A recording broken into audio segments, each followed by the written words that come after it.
todos. Buenos a Dios en primer lugar por darnos la oportunidad de estar aquí. Bueno, en este día nos hemos preparado para exponer la palabra de Dios porque es su palabra, Él debe ser exaltado siempre. Bueno, el tema dice amor en la infidelidad. ¿Ya? Me ha llamado la atención este tema porque es sacado del libro de Oseas. Bueno, ahí analizando los primeros textos del libro de Oseas nos damos cuenta de que cómo Dios ama, a pesar de que el pueblo de Dios, el pueblo de Israel, o aún nosotros podemos ser infieles, ¿no? Ese amor incondicional de Dios hacia el hombre a lo largo de toda la historia, ¿no? Tanto con el pueblo de Israel como también ahora en el tiempo presente. Si nosotros podemos darnos cuenta, es como a modo de metáfora que lo que sucede en un matrimonio es lo mismo que sucede en la vida espiritual. También puede haber en el cristiano el adulterio, la infidelidad espiritual. Entonces eso es lo que nos muestra. Y por eso el título, Amor en la infidelidad. Qué duro, ¿no? Normalmente para el hombre que piensa y dice, no, si me la haces, me la pagas, ¿no es cierto? En cambio Dios no es así. Dios es paciente, espera. Asimismo el hombre cuando se desvía, eso es por sus propios caminos. Y eso lo hace vagar o lo hace llevar a un juicio, ¿no? Ya como introducción, utilizando de metáfora de un matrimonio, Dios nos está hablando por medio de Oseas, como un pueblo al que tanto amó y cuidó y le fue infiel. A pesar de eso no dejó de amarlo, teniendo la misma naturaleza de Dios, que es el amor, ¿no es cierto? Ya. Tenemos 5 puntos que vamos a analizar. Dios utilizó el mal para su provecho. Características de la mujer adúltera. Dios pide amar a Oseas a pesar de la infidelidad. ¿Cómo lo llama Dios al pueblo infiel? El Señor nos enseña a amar aún en la infidelidad por medio de Oseas. Ya, como les decía, ¿no? Esta es una metáfora del matrimonio en el cual Dios es el hombre, el esposo fiel. Y en este caso tenemos a su iglesia o en este caso también a los del pueblo de Israel que le fueron infieles, ¿no? Dios utiliza el mal para su provecho. ¿Ya? No es que Dios, desea el mal, ¿no? O incita al mal, sino que vemos muchos de los ejemplos para que todo se cumpliese desde el Antiguo Testamento. Él permitió, por ejemplo, solo por mencionar uno, Salomón tuviera mujeres concubinas. ¿Para qué? Para que él se diera cuenta que es fallarle a Dios. También vemos en el Nuevo Testamento cómo el apóstol Pedro le negó, ¿no? Y eso está escrito, eso no se esconde en la palabra de Dios. Son propósitos de Dios, ¿no? Incluso lo malo sucede para que se cumpla la palabra de Dios, ¿no? Dios no ordenó no tener alianzas con mujeres paganas, y eso lo sabemos, ¿no es cierto? No harás alianzas con mujeres de tales pueblos, ¿no? Los jebuseos, heteos y muchos, los moabitas, y eso lo dijo muy claro en el Antiguo Testamento, ¿no? Pero, por lo tanto, el hombre ha desechado los consejos y ahí viene, en este caso, las consecuencias, ¿no? Vamos a ver qué nos dice Deuteronomio 7, 2, 4. Deuteronomio 7, 2, 4. Pero antes de eso podemos leer también, aquí nos enseña, desde el 1, dice: cuando Jehová tu Dios te haya introducido en la tierra a la que vas a entrar para tomarla, y haya expulsado de delante de ti a muchas naciones, al Eteo, al Gergeseo, al Amorreo, al Cananeo, al Fereceo, al Ebeo y al Jebuseo, 7 naciones mayores y más poderosas que tú. Y Jehová tu Dios te las haya entregado y las hayas derrotado, las destruirás del todo. No harás con ellas alianza, ni tendrás de ellas misericordia. No emparentarás con ellas, no darás a tu hija a su hijo, ni tomarás a su hija para su hijo. ¿Ya? Para tu hijo, ¿no? Bueno, aquí el mandamiento creo que es claro: no harás alianza con esos pueblos paganos que Dios en la antigüedad escogió al pueblo de Israel, pero estos pueblos eran desechados, ¿no? Por la rebeldía de ellos mismos, no porque Dios, y en su plan eterno, Él escogió un solo pueblo, ¿no? Al pueblo de Israel, a una nación, ¿no es cierto? Para hacer un pueblo grande y fuerte, de buenas obras. Aunque así el pueblo se apartó del Dios Todopoderoso, aunque Él dice que nunca se olvidaba, de día y de noche. Dice que en la noche les cubría con una luz resplandeciente, en el día con una nube para que no les cogiera el sol. A pesar de eso les daba de comer, de beber, y así el pueblo divagó, ¿no es cierto? Ya. Aquí está diciendo muy claro, ¿no? En cuanto al sentido espiritual, de que el hombre no debe tener alianzas, en este caso, con los pueblos que Dios le había ordenado que no se uniera, ¿no? Ya está muy claro, pero el hombre, a pesar de eso, se olvida de Dios, ¿no? También se nos dice aquí, se nos menciona que no debemos tener alianzas con aquellas mujeres, ¿no? Y esto no pudo entender Salomón, al contrario, él se enredó con estas mujeres, ¿no? Y prácticamente dice que desviaron su corazón, ¿sí? A los dioses paganos, a los Baales, a los dioses de acera que en la antigüedad habían, a los becerros de oro, ¿ya? Entonces, esas son las consecuencias del pecado, ¿no? De la idolatría, del desobedecer a los mandamientos de Dios, ¿no? Oseas tomó a Gomer por mujer. Ya entrando ya al tema, Oseas 1:3 podemos encontrar. ¿Y quién era Gomer? Descrita como una promiscua o prostituta, esta historia ilustra el perdón divino, ¿ya? Entonces Gomer era la mujer que Dios le dijo, en este caso a Oseas, un profeta de Dios, que le escogiera por mujer. Hizo caso, ¿no? Tendrás 3 hijos, le dijo. Precisamente tuvo 3 hijos, 2 de los cuales eran que Dios había desechado. Bueno, estaba también hablando de una profecía que se refería al reino de Israel que fue desechado, a los 10, y en este caso el último hijo, que fue el pueblo de Judá, ¿no? Los cuales no fueron desechados de parte de Dios. De ahí venía la simiente, que sería en este caso Cristo. Pero así, esa mujer, imagínense el término prostituta, adúltera, ¿ya? Son palabras muy duras, ¿no es cierto?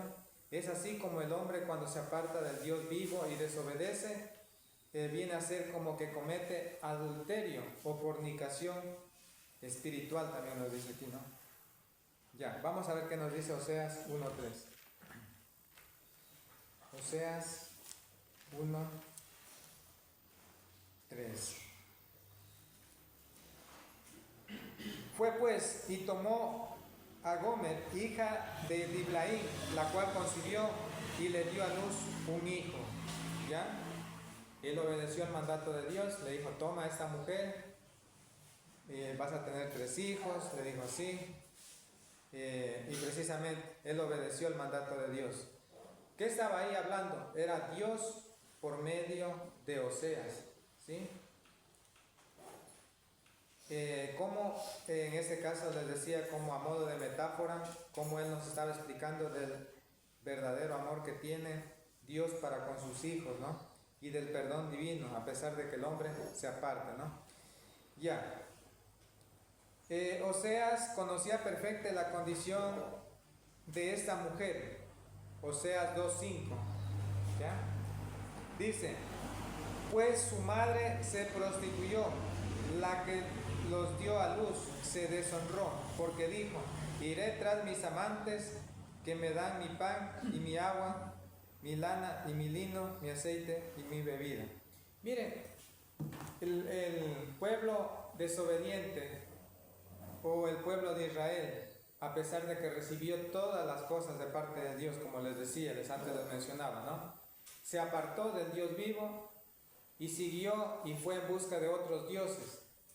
Y vean, eso es más o menos la idea de que nos da de que en un matrimonio, por ejemplo, Dios, el esposo fiel o el esposo, provee todas las cosas y aún así esta mujer decide irse con los amantes. ¿Cuáles son los amantes? Los falsos dioses, los dioses terrenales, imágenes, digamos, de leño, como nos dice, ¿sí? Prefiere el hombre irse. Becerros de oro también incluye ahí todo eso. Miren, así es, aún conociendo, ¿no?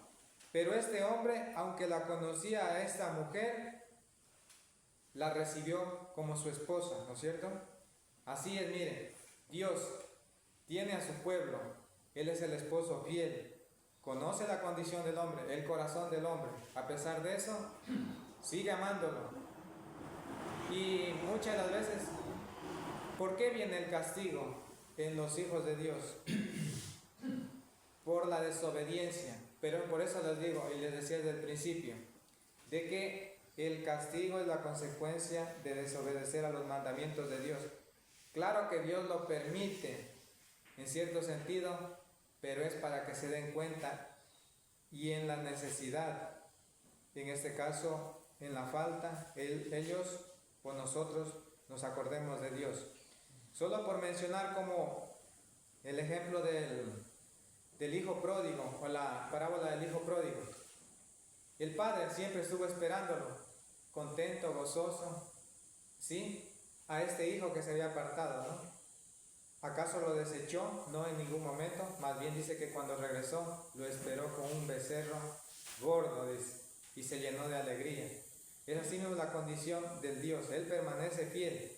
Pero claro, ¿qué tuvo que hacer en este caso el hijo pródigo? Experimentar la necesidad, y esa necesidad hizo que regresara a su padre, ¿no es cierto? Así es como Dios permite. Y no es que de algún modo se podría considerar que es un castigo de Dios en ese momento cuando yo paso necesidad. Sí, pero es por nuestra misma desobediencia. Y como les decía, Él conoce. Y esta mujer, vea, como ellos y esta mujer pensaba y decía, ¿sabe qué? Me voy a ir atrás de mis amantes. Ya no quiero estar con el esposo fiel. ¿Sí? Se fue porque ahí de pronto voy a tener todas las cosas. De pronto ya estoy cansado de mi esposo fiel. ¿Sí? Estos mis amantes me van a dar todo, ¿no? Por ejemplo, me van a dar pan, mi agua, mi lana, mi lino, mi aceite y mi bebida. Prácticamente estaba como desechándolo al esposo infiel que a sí mismo le daba todo, pero esta mujer, como venía de este mundo, prefirió irse detrás de sus amantes. Este hombre tuvo un amor sacrificial. ¿Qué es un amor sacrificial? Dios no nos ha mandado a este mundo para que, nosotros amar y recibir la misma proporción. Dios nos ha mandado es simplemente amar. Incluso en uno de los casos del matrimonio, cuando usted hace los votos matrimoniales y dice, ¿sabe qué? Como ahí mismo dice, amarás en la salud, en la enfermedad, en la riqueza y en la pobreza, en todo momento, ¿no es cierto? Cuando nosotros hacemos esos votos, ¿qué estamos haciendo? Estamos haciendo una promesa no solo a aquella persona, sino estamos haciendo una promesa ante Dios. Y de pronto, con el tiempo, se da cuenta y dice, no, es que se acabó el amor y eso no se acabó el amor. Lo que pasa es que yo no estoy decidido a amar, a sacrificarme. Porque si yo he hecho una promesa, tengo que cumplir esa promesa. Porque además nos dice en 1 Corintios 13, 4 al 7, que el amor no se envanece. Y por eso es que no caben las palabras cuando dicen, es que se ha ido enfriando el amor. No, simplemente la persona no ha entendido qué significa la palabra amor. El amor es sacrificado. Todo lo da, todo lo sufre. En este caso dice no se envanece, que también dice no es egoísta, ¿sí? Y eso quiere decir que cuando hay verdadero amor no se acaba, ¿sí? Podemos nosotros poner muchos pretextos, pero Dios nos manda, dice que a tener un amor sacrificial, es decir, de amar. Aun cuando ya el amor se ha acabado, yo tengo que seguir amando. Y vean cómo en este caso Dios le dice a Oseas que siga amando a esta mujer, a pesar de que ya se fue con sus amantes, ¿sí? Porque le iban a dar todo. ¿Qué pasó? Dios le dijo, regresa con ella, vuelve a amar. ¿Qué estaba diciendo? Asimismo como el amor de Dios es infinito, que Él seguía amando a su pueblo, ¿no? Por siempre. Características de la mujer adúltera. Una mujer que sus pies no pueden estar en casa. Para poder entender un poquito las características de la mujer adúltera, ¿sí? Sí sabemos, conocemos, pero vamos a ver cómo nos explica la palabra de Dios. Proverbios 7, 11, 12.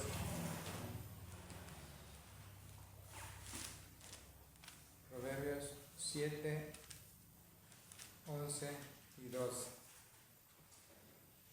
Dice, alborotadora y pendenciera, sus pies no pueden estar en casa. Unas veces está en la calle, otras veces en la plaza, al acecho en todas las esquinas. Mire, esa es la condición, ¿eh? Sus pies no pueden estar en casa. ¿Dónde debe estar dónde debe ser, el lugar de la esposa fiel? No debe ir detrás de los amantes, debe estar centrada y firme en lo que le corresponde, ¿no? En cumplir fielmente las tareas encomendadas, en este caso. Supongamos que nosotros seamos los cristianos en hacer las cosas que Dios nos ha encomendado, ¿no es cierto? Así es. Pero dice que esta mujer anda alborotadora y rencillosa. Está en los lugares menos indicados, en las plazas, andando por ahí, buscando a sus amantes, ¿no? ¿Ya? Pero eso Dios dice que no acepta, sino que debe estar centrada, firme en lo que se le ha encomendado o escogido, ¿no? Ya. Se justifica aún haciendo el mal. Ya. Practica adulterio, fornicación, ¿sí? Y dice aún con pruebas. Dice, no he hecho nada de eso. Proverbios 30, 20. Proverbios 30, 20. Mira lo que dice. La mujer adúltera procede así, come, se limpia la boca y dice, no he hecho ningún mal. Después de cometer el agravio, va, se limpia y dice, no he hecho. A pesar de, vean, de tener pruebas, pero esa es la condición, ¿no? Muchas de las veces también en el pueblo de Israel, Dios veía el mal que hacía este pueblo, pero ellos decían no. Ellos se justificaban que no han hecho ningún mal, que de pronto tal vez si buscaban a otros dioses era porque estaban adorándole a Él. Si adoraban a un becerro era porque adoraban a Él, ¿sí? Eso es lo que Dios no quiere, ¿no? Que el hombre vaya detrás de estos dioses, ¿no? ¿Sí? Que se prostituya con estos dioses, ¿sí? Una mujer u hombre que acarrea herida y vergüenza, ¿sí? Cuando sucede esto, ¿qué sucede tanto en el hombre y en la mujer? Porque aquí no hay distinción, ¿no? Pero la Biblia nos dice que el que comete adulterio, bueno, hablando del adulterio, en este caso de hombre, del adulterio, en este caso del hombre y la mujer, ¿no? Pero en el sentido espiritual también es lo mismo, ¿Qué acarrea? Dice, herida y vergüenza hallará. ¿Sí? Eso es lo que sucede. Y su afrenta nunca será borrada. ¿Sí? Vamos a ver qué significa la palabra vergüenza, ¿no? Dice, hay dos tipos, producto de acciones pecaminosas y la venganza innecesaria, la cual Cristo combate. Hay dos tipos de vergüenza, ¿no es cierto? Uno producto de las acciones que nosotros cometemos, que son pecaminosas, y la venganza innecesaria. En este caso, la vergüenza innecesaria, que es producto de no estar firme en la fe o convencido de su palabra, y la cual el mismo Señor combate en nosotros para hacernos vencer ese mal, ¿no es cierto? Ya. Es un estado negativo la vergüenza. Es una profunda humillación por la transgresión. ¿Sí? Eso es lo que sucede. Eso es lo que encuentra el hombre. ¿Sí? Supongamos que el hombre esté yendo y caminando recto delante de Dios y de pronto se aparta, se va en pos de otros dioses. ¿Sí? Esa persona comete adulterio espiritual y acarrea vergüenza, ¿no es cierto? Herida y vergüenza. Sí, asimismo es, por ejemplo, con el hombre y la mujer, ¿no?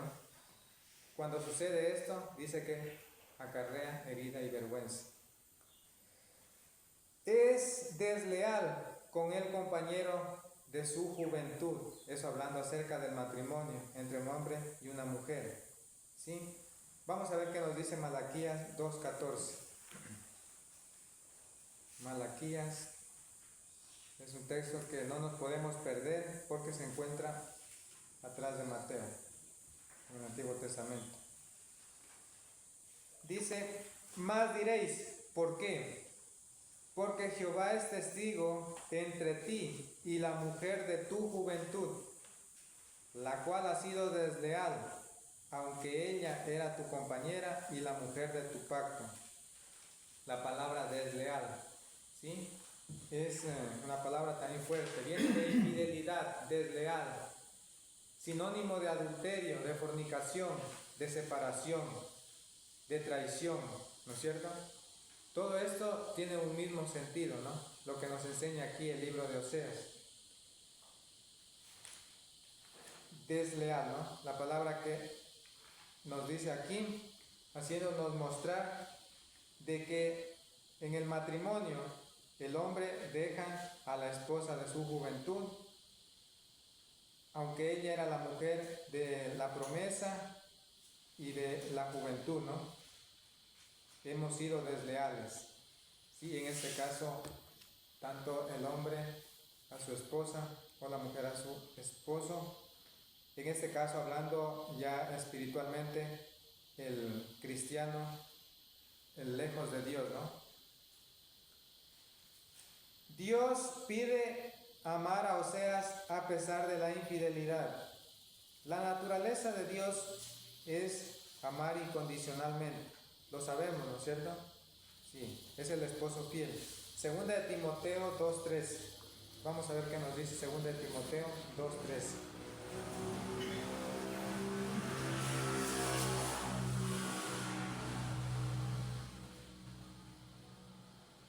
Si somos infieles, Él permanece fiel, porque no puede negarse a sí mismo.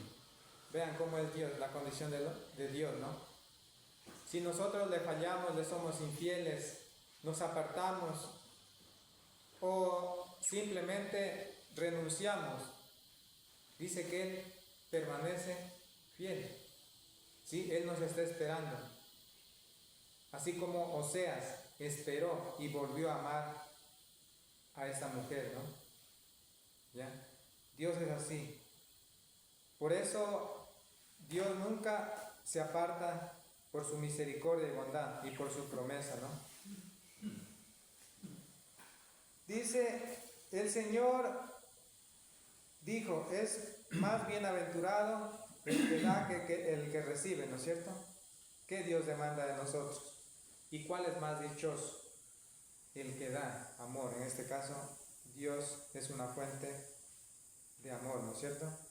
Más bienaventurado. ¿Cuál es más feliz? El que da. Aquí nos dice, ¿no? Que el que recibe. A veces en las cosas de esta vida, ¿no? Cuando usted da, ¿qué satisfacción siente? Alegría. Ya satisfacción de haber hecho, en este caso, lo bueno, ¿no? Eso es lo que honra la palabra, ¿no? Dice que mejor es dar que recibir. Y es una de las características de Dios. Su amor estaba intacto por Gomer. Oseas 3:3. Vamos a ver. Oseas 3:3.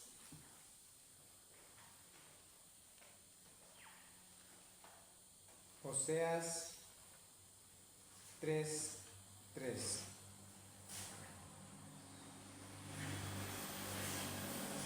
Es el texto principal.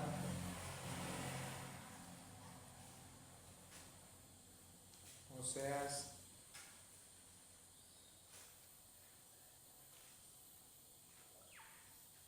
dice así la palabra de Dios. Le dije, tú serás mía durante muchos días, no fornicarás ni te entregarás a otro hombre, y yo haré lo mismo contigo. Vean, él aún después de que Dios le dijo, ama a esta mujer, él estaba dispuesto a perdonarle, ¿sí? Asimismo como Dios también a nosotros nos ha perdonado y nos perdona nuestras faltas, ¿no?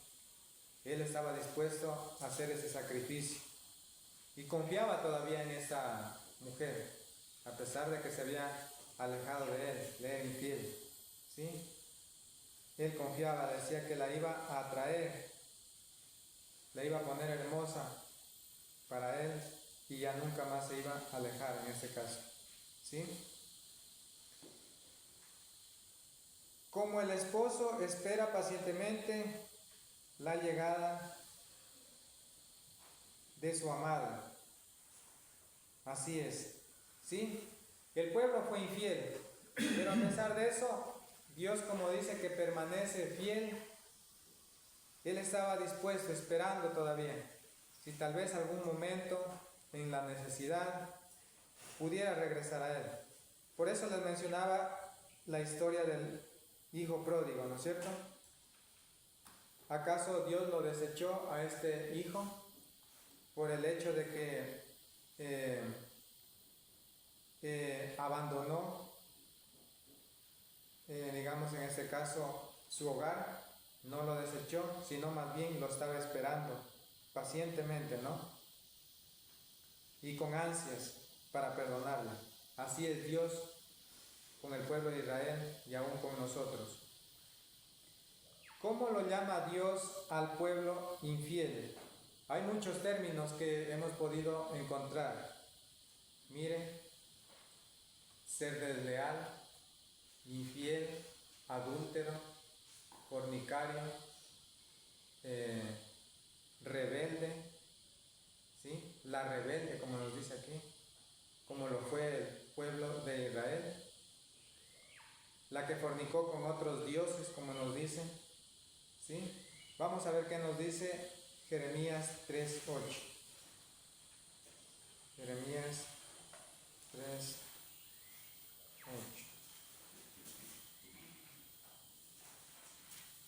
Ella vio que por haber fornicado la rebelde Israel, yo la había despedido y dado carta de repudio.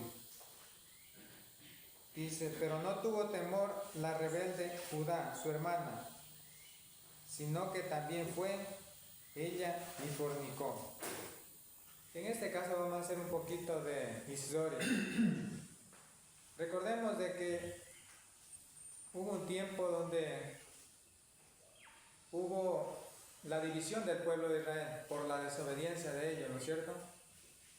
Dice que hubo 10 naciones que se apartaron de Dios, eran consideradas el reino del norte. ¿sí? Y el reino del sur quedaban solo dos, en este caso Judá, Benjamín. Ya. En este caso vemos de que ¿cuál fue el primer rey del reino del norte? Era Jeroboam, ¿no es cierto? Ya.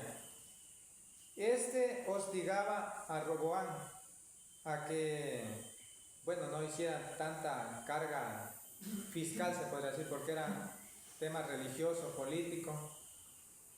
Roboam presionaba en este caso, Jeroboam presionaba a Roboam. Y precisamente, eso es una de las indicaciones de que Dios utiliza también aquí, como les decía, el mal para su propio provecho. ¿Qué sucedió? Él prefirió escuchar los consejos de los jóvenes, en este caso, ¿y qué sucedió? Porque era de parte de Dios, dice que se apartó o desistieron las 10 naciones del pueblo de Israel, ¿sí? Ya no fueron, ya el pueblo de Israel se apartaron, quedó únicamente el pueblo de Judá o Benjamín, si no mal no me equivoco, o Efraín, creo, uno de los dos, ¿no? Ya, quedaron solo dos, de ahí venía la simiente, ¿sí?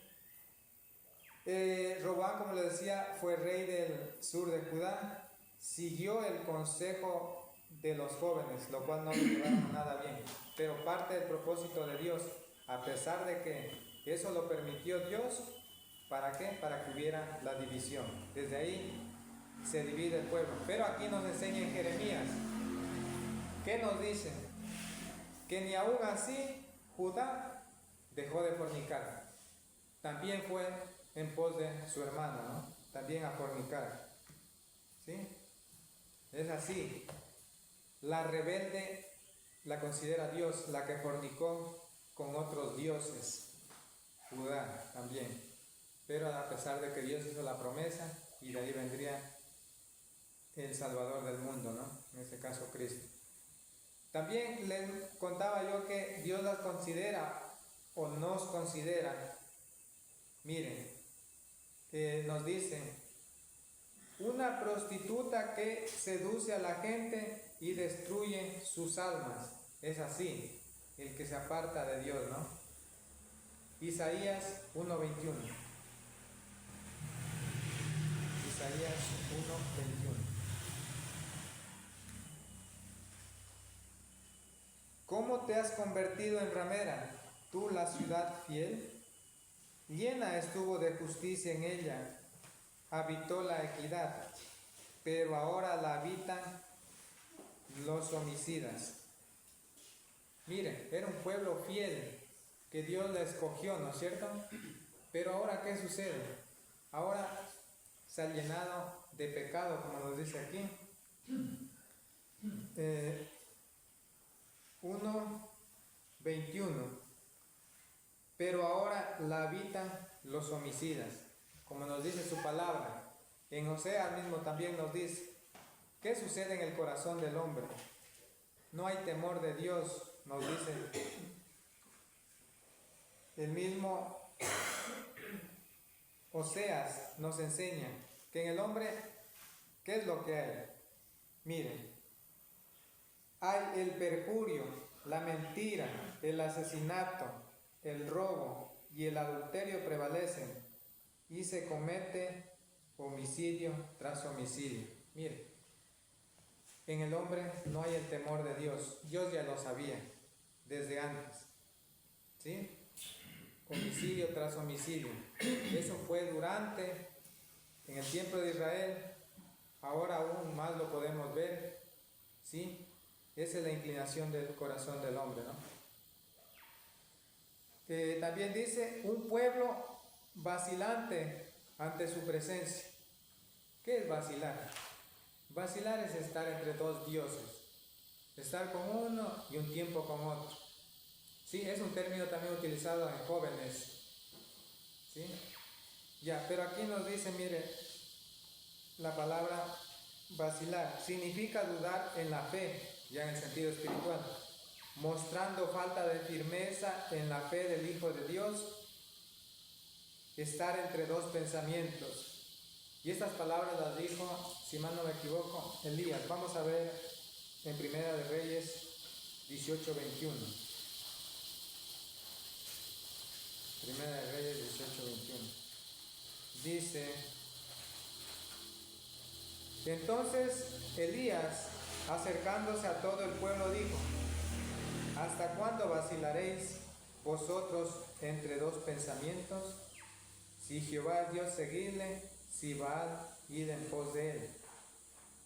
Y el pueblo no respondió palabra. Miren, ser vacilantes. Nosotros en la fe del Hijo de Dios estamos firmes, hemos creído. Una sola fe, un solo bautismo, un solo Señor, un Padre por todos, en todos, para todos, ¿sí? Ya no somos vacilantes, ya no somos como la onda de armada, que a veces sube, baja, sino que ya estamos firmes en lo que hemos creído. Un pueblo que perdió su primer amor también, lo considera. Pero aquí también hay que mencionar algo.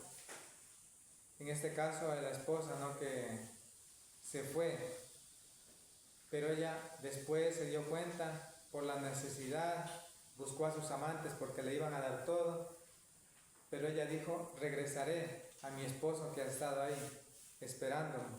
Eso dijo Gómez, ¿sí? Muchas de las veces nosotros pensamos de que en el primer amor es cuando damos todo, y no es así. Cuando nosotros conocemos a Cristo, Cristo nos enseña y vamos desarrollando nuestra fe. Porque si ustedes se dan cuenta, la fe del Hijo de Dios es en crecimiento, usted desde abajo.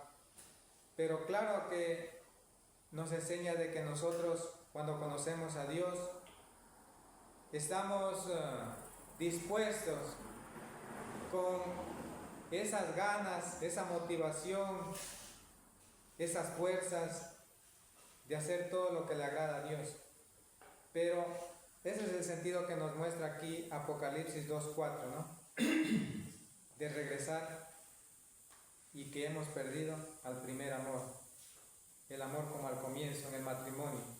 Cuando usted, en este caso, está conquistando a su amada, ¿qué hace? Lleva regalos, presentes, detallista, al principio, ¿no es cierto? Que ese amor a sí mismo permanezca o que regrese. También a sí mismo, que en la vida cristiana, cómo eran sus primeros pasos, ¿no es cierto? Esa disposición de ir a la iglesia, de crecer espiritualmente, de leer la palabra de Dios, de orar, eso es lo que pide Dios, ¿no? Que regresemos al primer amor. En este caso, les decía también que no siempre debemos estar esperanzados en el primer amor, sino que es como terminamos la carrera, ¿sí? Porque el primer amor que Dios demanda es cómo debo considerarme toda mi carrera de la vida cristiana. Así debe ser, en todo momento. El primer amor debe prevalecer. Y es como terminamos la carrera de la fe, es en el sentido espiritual. El Señor, enseñándonos a amar aún en la infidelidad por medio de Oseas, usa como metáfora del matrimonio para enseñarnos a amar. Vamos a ver Oseas 1:2. Oseas 1:2.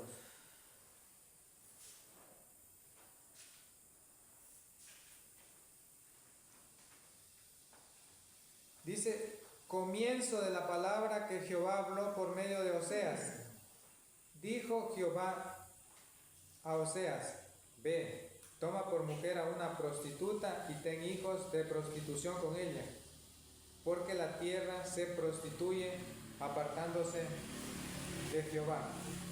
¿Ya? Miren, aquí regresando nuevamente, nos está enseñando de que a modo del matrimonio es que quiere Dios enseñarnos de que Él nos ama, a pesar de la condición que estamos, como les digo, ¿sí? Y mostrarnos a través de escoger a una mujer, ¿no?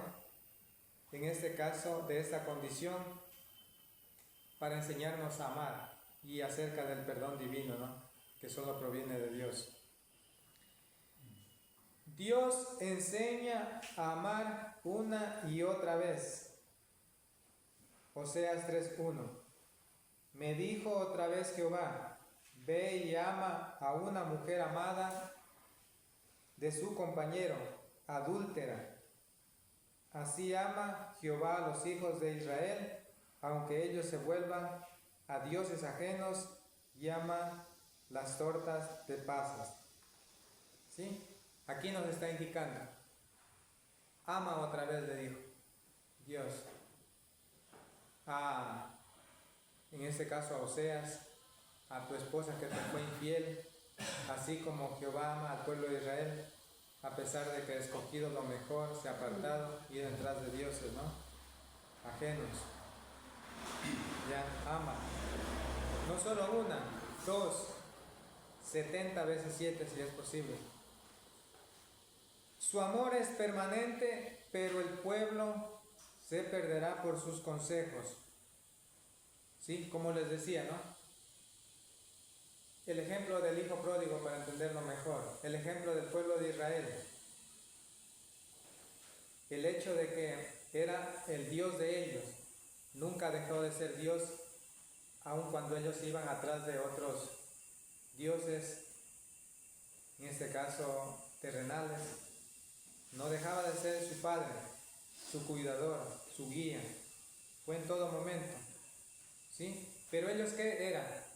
El castigo venía a ellos, eran porque ellos confiaban más en sus propios consejos que en los consejos de Dios.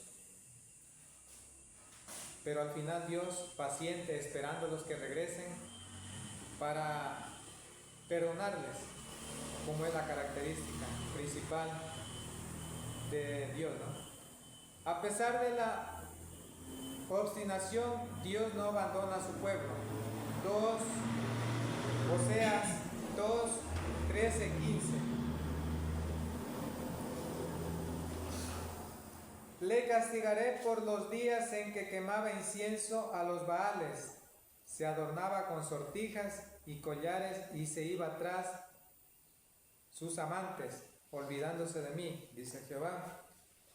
Por eso voy a seducirla, la llevaré al desierto y hablaré a su corazón. Vean, lo mismo que un matrimonio, ¿no? Cuando hay fallas, cuando hubo la separación, la traición, Dios nos manda amar, como en este caso amó a su pueblo de Israel. Dice que Él nuevamente la conquistará, como nos dice aquí. Voy nuevamente a seducirla, como era al principio, al primer amor, ¿sí? Para conquistarla nuevamente. Y dice que Él le dará todo. Bueno, algo importante aquí que nos dice es que le hablará a su corazón. Dios habla ¿a dónde? A su pueblo. El corazón, porque Él no ve los sacrificios que haga o que el hombre haga para merecer algo, sino que dice, habla ¿a dónde? Donde Dios ve, que es el corazón del hombre, ¿no? El corazón también de la esposa, apartada, separada. ¿Sí? Dice como conclusión, esta historia nos describe de una esposa adúltera y un esposo fiel, en este caso Dios, y como símbolo de infidelidad de Israel o nosotros hacia Dios por la idolatría. Esperemos que este tema les pueda servir en la parte espiritual. Gracias.